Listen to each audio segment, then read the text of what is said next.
All right. So we will start this training. Let me share the screen. All right, awesome. Okay, welcome to another training of exploit pack / control pack. So in this training, I'm gonna be the one giving it. Juan Saco, you have seen me on Discord, and also part of the exploit pack development. So this training is mostly focused on hooking and type of modern hooking techniques that are used by antivirus software and also EDRs. And so what I'm going to show you how it's done, how typically a hooking is done. And also besides that, we will also cover the unhooking available techniques in 2023 and some clever ways to basically bypass those hookings. I'm also going to show you why those hookings are in place. Besides that, we will also see those hooking in action. And also we will go to control pack, and we will see the unhooking in actions through one of our agents. So, but first we need to cover some basic stuff. So basically, when you run an application, how does the ABs? I'm gonna make it quite simple and quite basic, so it's easier to understand. But if you have any questions, feel free to drop the questions in the chat. I will, or you can also unmute yourself and ask directly.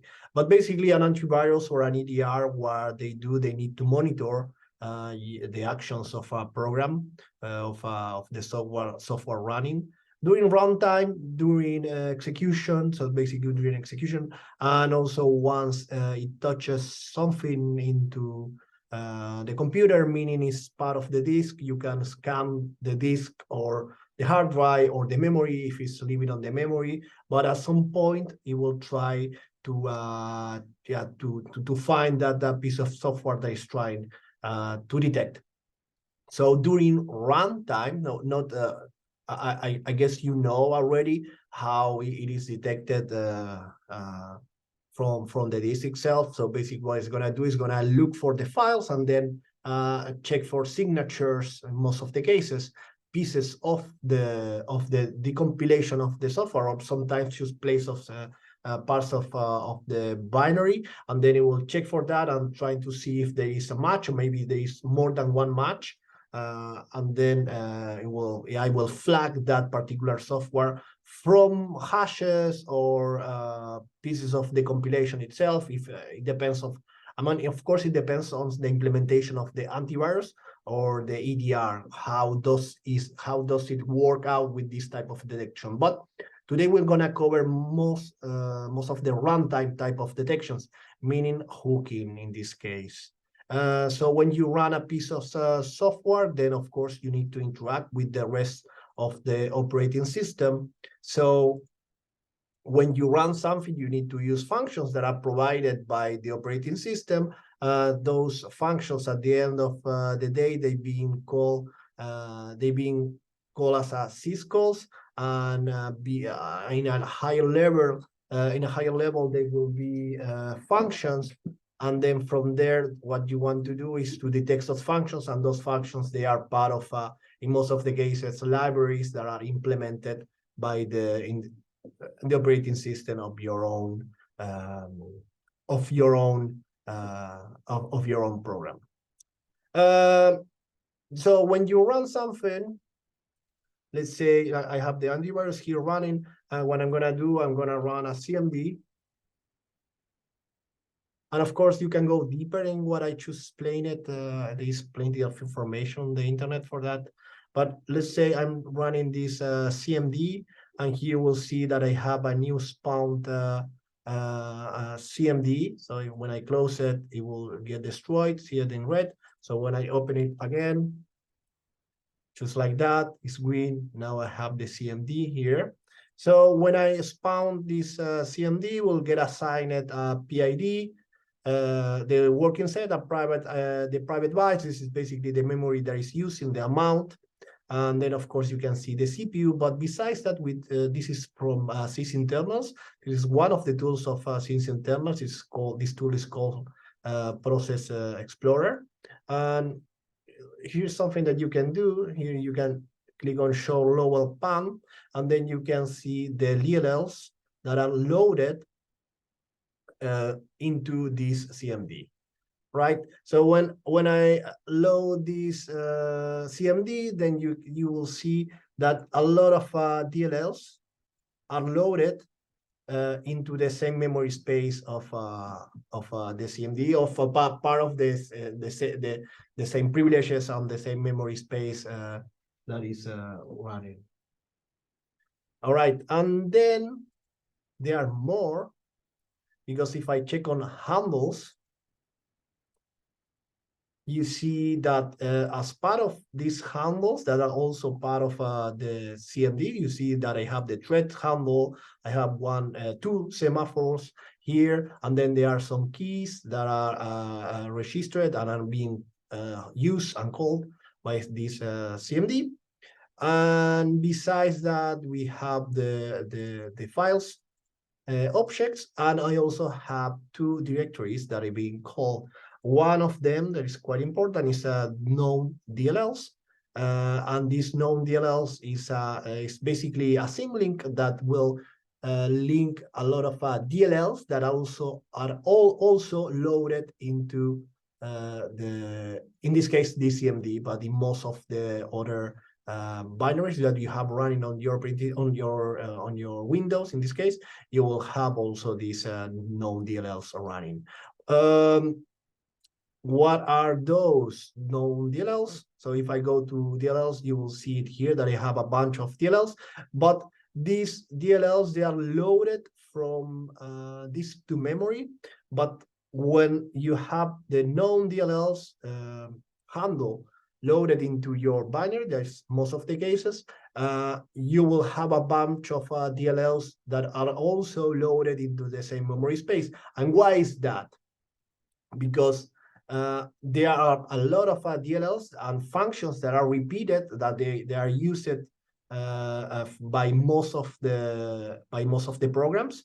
So because there are other reasons, but one of the most important reasons is performance. So when you load functions and DLLs from, as I say, from disk, and you have to map those into memory, that makes use of resources from your computer. So in order to avoid that, in order to avoid calling again and again and again the same functions and loading those into memory, you use a handle. So as soon as you boot your machine, then you will have those loaded into memory, and then they are just a reference to those. So if you open from sysinternals the Windows object application from sysinternals again, so you can see, and depends of the version, you will see the DLLs, yeah, that are mapped. In this case, you have symbolic links and also sections from known DLLs. And again, if I go to here, handles, you see that is loading here. And all these DLLs, they are being loaded as part of the known DLLs handle. You will not see them when you click on DLLs, because they are linked by the handle, not by the DLLs referenced here by your binary. So why I'm explaining this? Because you might see these DLLs, and these DLLs, they contains a lot of functions that are as part of utilities that are used by every other program in your computer. For instance, WS232, this is used for sockets, and kernel 32 is used almost for everything. Then you have like shell 32. You also have the one for crypto. There is a lot of DLLs that basically with these DLLs you can do almost anything. on Windows in terms of functions, right? So that's why almost every other program is loading those. And just imagine if you have to load these DLLs every time, it will be catastrophic in terms of resources. So now that you understand how the DLLs are loaded and why you have known DLLs that are loaded here, and just imagine that you want to touch something from your program to disk, and you are an antivirus, and you want to know if what is that action is happening. So first, is that action happening from that program? Let's say CMD wants to now it's a malware, DCMD, let's just imagine. DCMD.exe is a malware and wants to go into the disk and remove some files from the Windows folder. That shouldn't be allowed, right? It should be flagged, and then it should trigger a kind of alert or try to block. It should be blocked by the antivirus, for instance, or at least flagged by an EDR. So if you are just forget about the EIT, here is important. He's just showing. I'm just trying to show you how our rootkit, not how our rootkit worked or how the import address table hooking work, but I just want to show you how a hooking work. Let's say replace rootkit by antivirus, because that's actually how it works. So replace rootkit for antivirus or EDR, and then this is your application code that is coming from, and I'm using here Win64, the x64 debugger. So I will also show you the same on IDA. So memory mapping on this one, I basically choose any other. So basically what you have on text, on the text section, this is what I'm showing here. Let's say it's part of the application code. And then, well, here it says import address table, but it doesn't matter. It's just the hook of it.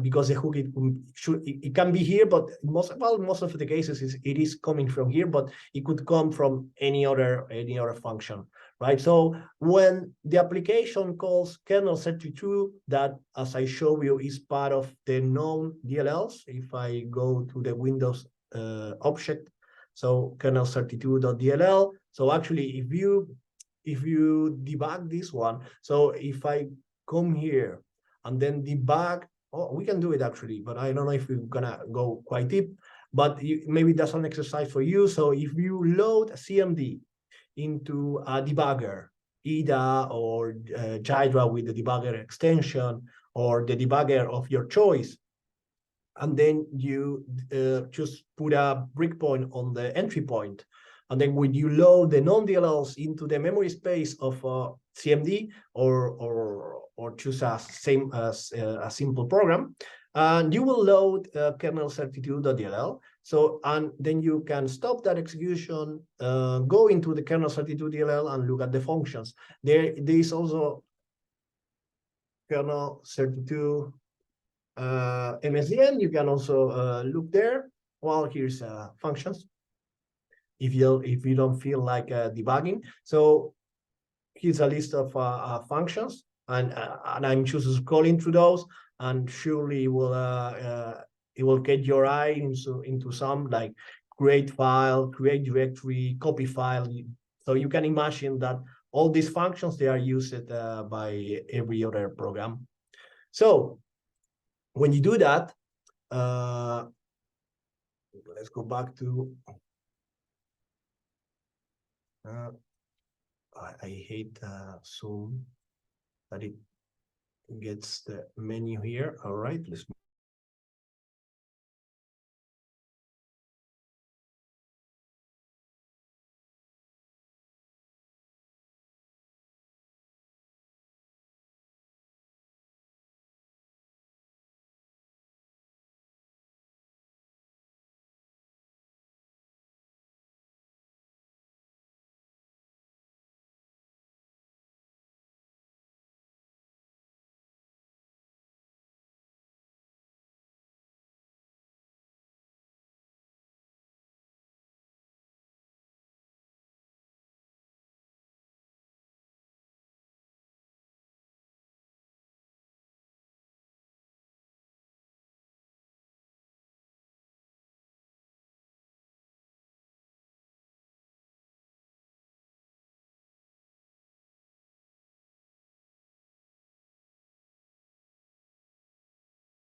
Oh, can you hear me?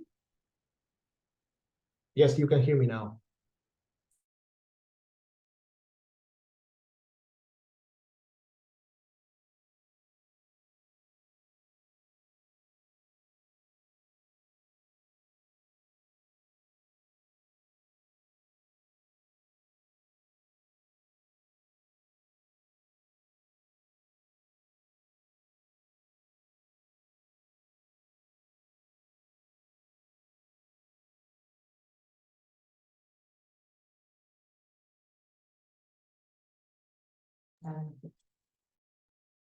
All right, let's continue, guys. So I think there was something else, something wrong with the audio.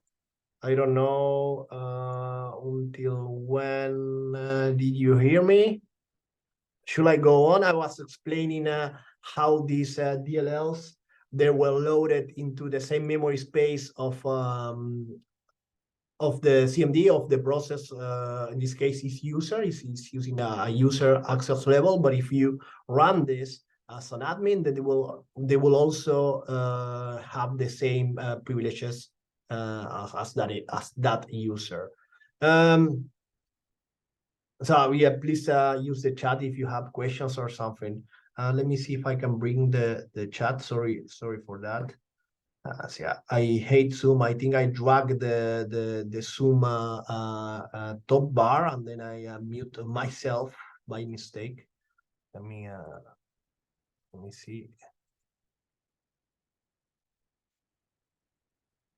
All right. All right, I will choose continue. All right, so then we have this here. Then we have it running, and then basically an antivirus or typically an EDR or an EDR, what it's gonna do because it's running with the DLLs running added to that binary, then the in this case the antivirus will also load their own DLLs there. So if I run this here, you can check that. If you, I don't know, just trying to install an antivirus on your machine on a VMware or a virtual machine, and then run CMD, and you also see that's a test that you can do. So run it on your machine on a virtual machine, an antivirus running, and then click on show lower pane, and then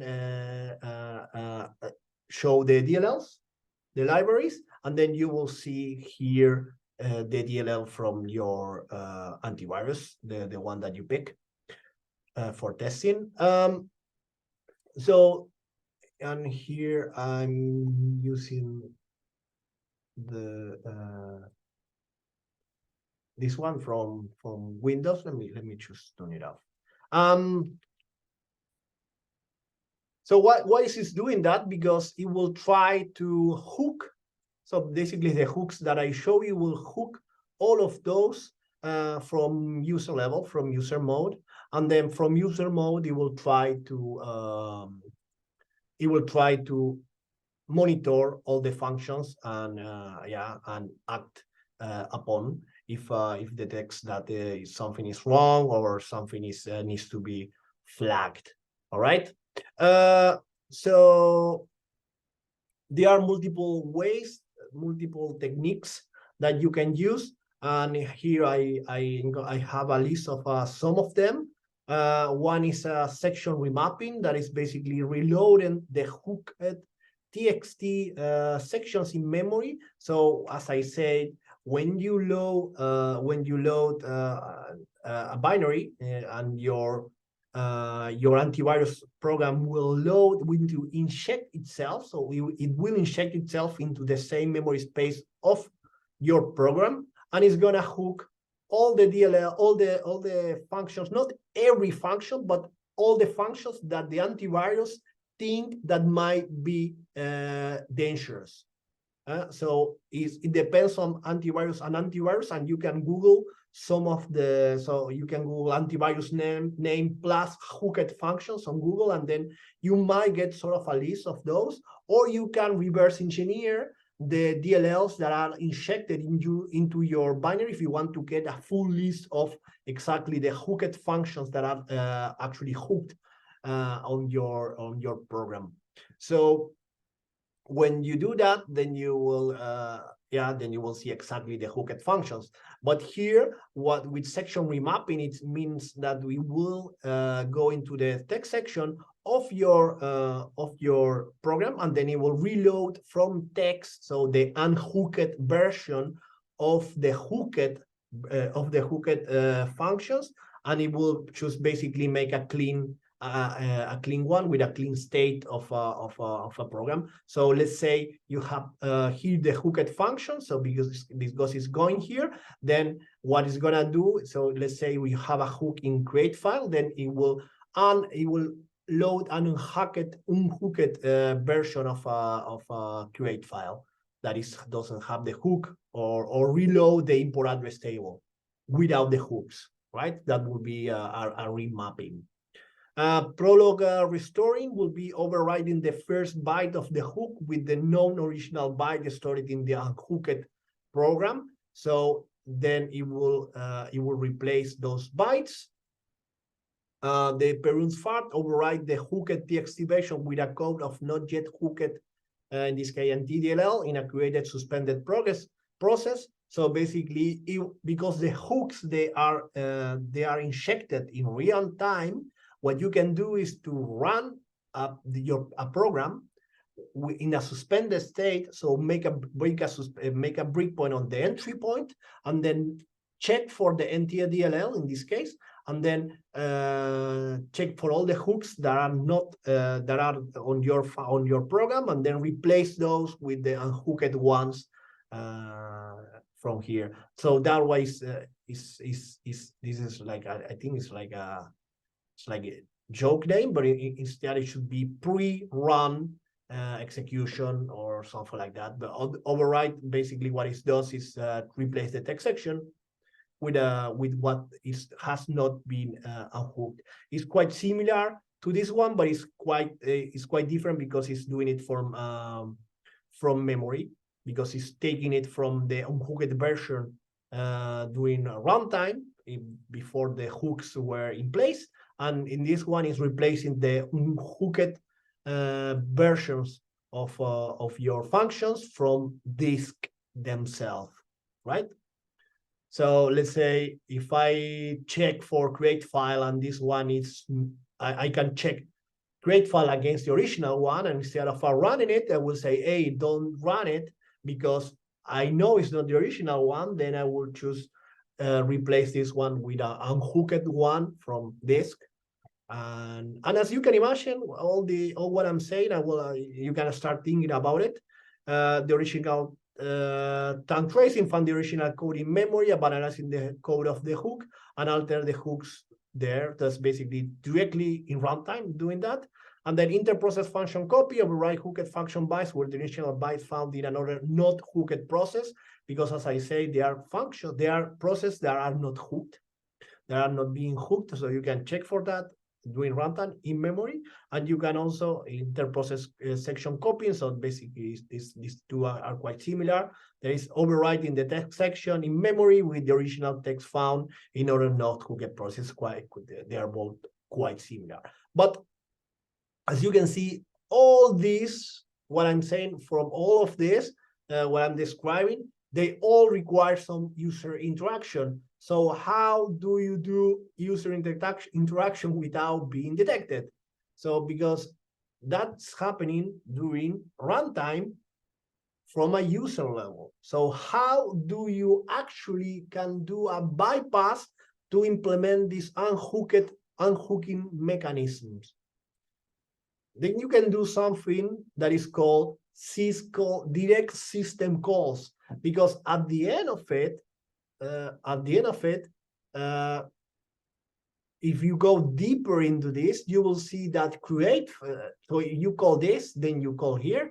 If you have the hook here, you have create file. But how do you call create file directly bypassing the import address table? Because these memory offsets, they are random. They are not randomized, but they're quite saved or randomized. So the offsets, they are not similar. So you cannot choose come here.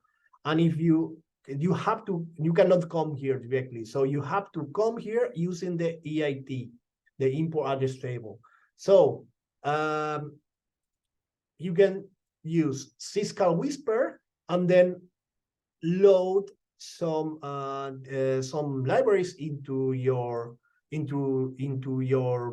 program when you're compiling that program. So basically, if you want to implement any of this during runtime without being detected, the implementation of these techniques, it has to be done using, it could be anything else, but this is what it works best now, is to use syscall direct system calls and directly call create file, avoiding as a whole the import address table and then doing the unhooks. So when you do the unhooks, you do it using direct system calls, right? Direct system calls is using an alternative to the IAT or an alternative to basically the way you call functions on Windows. You can go deep into syscall whispers. You can find the code on Git. Now let me show you one of the from what I show you, an implementation of it using exploit pack. But first, sorry, control pack. But first, let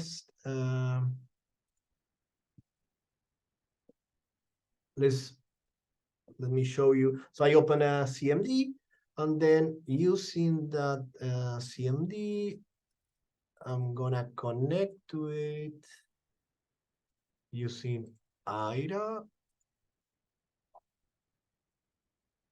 There you go. And then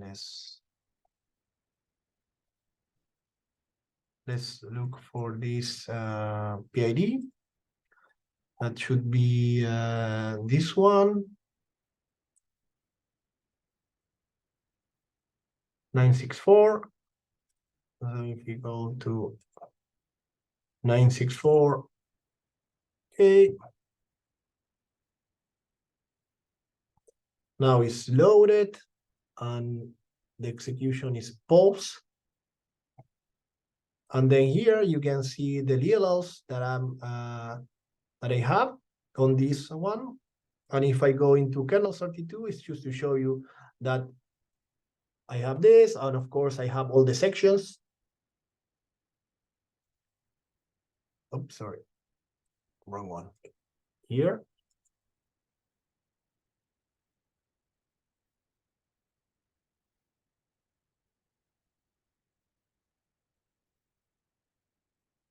I have all the sections loaded here.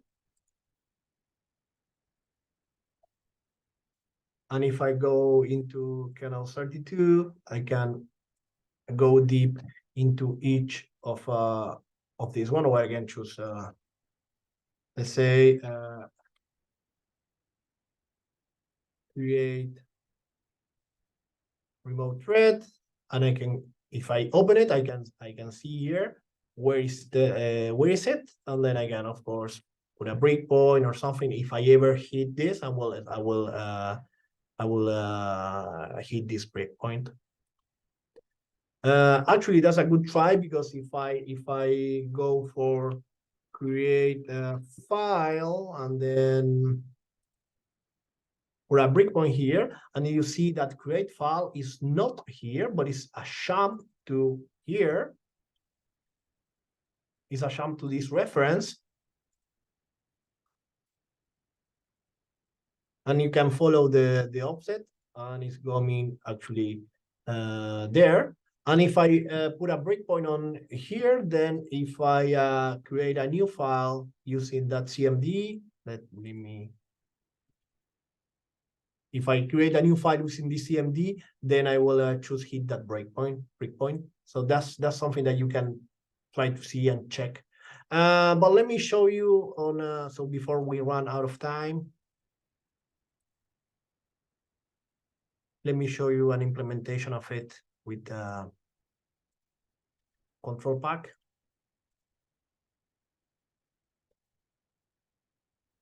So I have control pack running, and what I'm gonna do, so if you go to control pack and then DLL shell, and here if you pick the DLL library implant, and then you select unhook known DLLs, what it's gonna do is gonna look, so the binary that you are gonna be running, that actually you also have the source code on the folder of a control pack.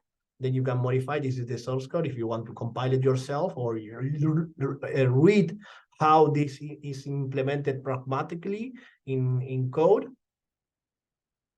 What it's gonna do is gonna look for all the DLLs that are listed in your system under known DLLs. So whatever is listed here and is loaded during runtime, and if there is a hook there, because it's gonna cross-match whatever is loaded with whatever is on disk, and then it's gonna do a section remapping. This is gonna do a section remapping and reload everything from the text section from the original from disk during runtime, and it's gonna be doing all of that using direct system calls. So let's do that now. New remote agent connected.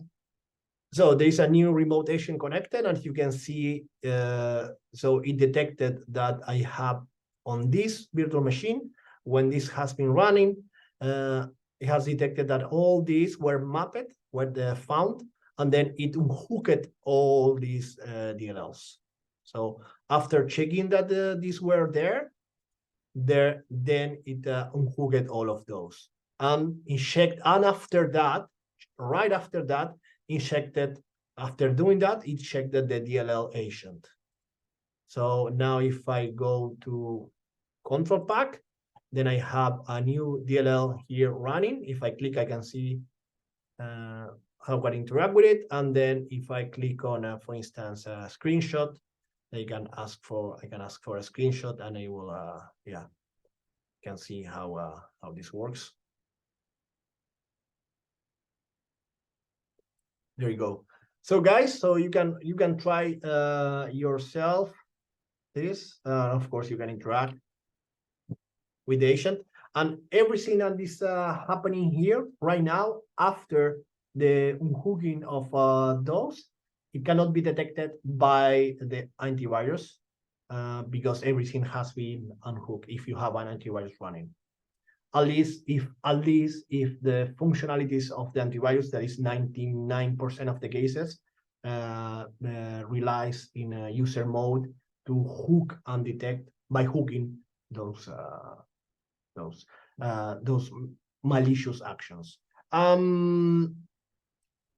That doesn't mean everything what I'm saying, direct system calls, the type of hooking. So it doesn't mean that this will works always. It's working now, 2023.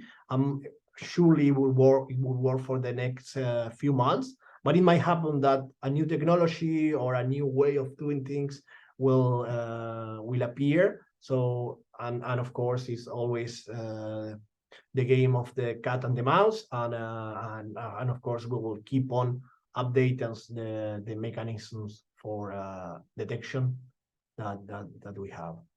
All right, guys, I will stop sharing now.